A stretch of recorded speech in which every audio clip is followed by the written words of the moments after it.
Hi everyone, my name is Matt Williams. I am a tutor in politics here at Jesus College, the University of Oxford. Welcome to our awesome new tower that we have in the college. It's just been opened. It's really cool. You've got this great view of Oxford City over here.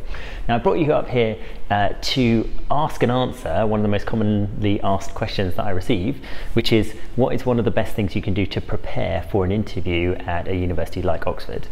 And the answer is to think about the person that's going to be interviewing you, which is someone like me. So I've done lots of interviews for Oxford, and basically I'm in love with politics, and all of the tutors that you will encounter will be in love with whatever their given subject is.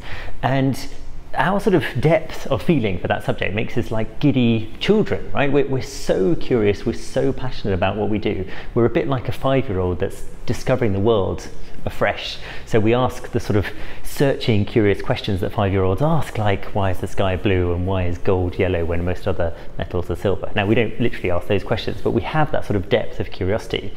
And coming to an Oxford interview is like having a conversation with a curious 5-year-old. So we'll ask you a stretching and interesting question that we genuinely want to know your answer to, and when you come back at us with some responses, we will sort of, like a 5-year-old, say, well, what does that mean? What did you mean about that? What do you think about this?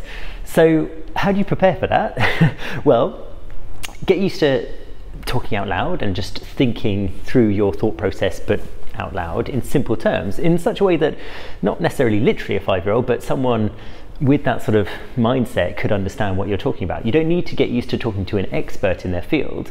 What we're looking for is a greater degree of clarity, but we're also looking for that sort of depth of curiosity and passion.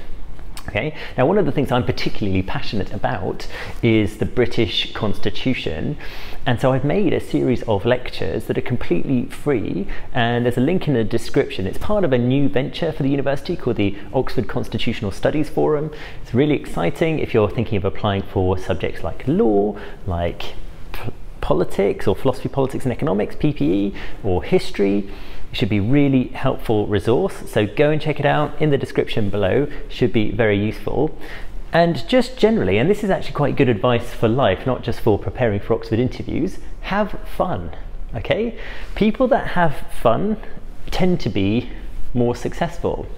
And the reason being is because they use their resources way more efficiently. They use resources like patience, like time, like just, energy way more efficiently because they're not seeing it as a burden. So if you are heading towards an interview and thinking, oh, I've got to work really hard, it's going to be really boring, it's going to be really difficult, it's going to be really painful, then it will be all of those things, because that will become self-fulfilling. That will become a prophecy that you have foretold for yourself.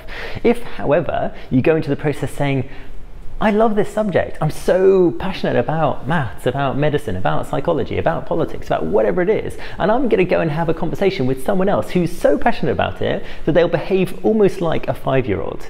They will be asking me these questions of mind-blowing curiosity because they love it like I love it. Okay, so try and have fun in the process of preparing for interviews, and indeed try and have fun in pretty much everything, because people that have fun are more successful.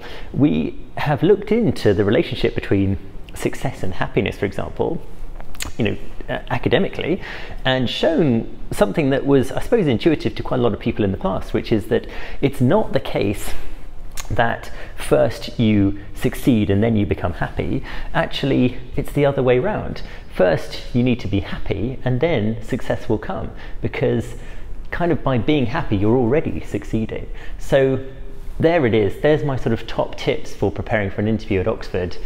Be a bit more childish, have a bit more fun, and check out some of the resources that we've got available, including those linked in the description for any of you interested in law, politics, history, and so on. Thank you so much for watching. I hope this has been interesting and helpful, and I look forward to speaking to you again soon. Cheers, bye.